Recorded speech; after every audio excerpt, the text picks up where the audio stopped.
দিনের মতো একে অপরের বিরুদ্ধে পাল্টাপাল্টি হামলা করেছে ইরান এবং ইসরায়েল।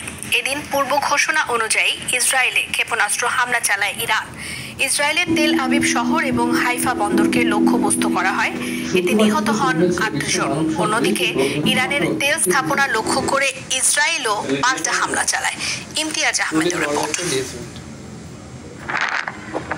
যে কথা সে কাজ, ফের ইসরায়েলে ক্ষেপণাস্ত্র হামলা চালালো ইরান। রোববার মধ্যরাত ও ভোরের দিকে ২ দফায় এভাবে ইসরায়েলে একের পর এক ক্ষেপণাস্ত্র বৃষ্টি ছড়ে ইরান।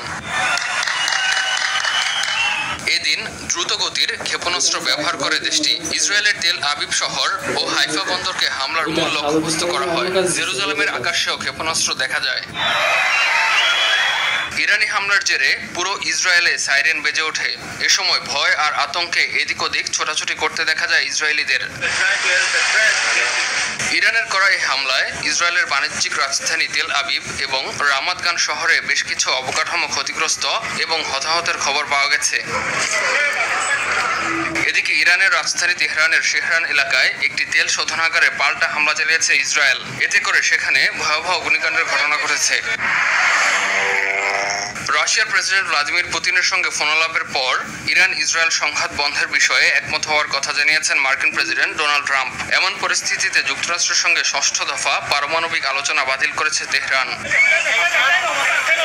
ইমতিয়াজ আহমেদ, RTV।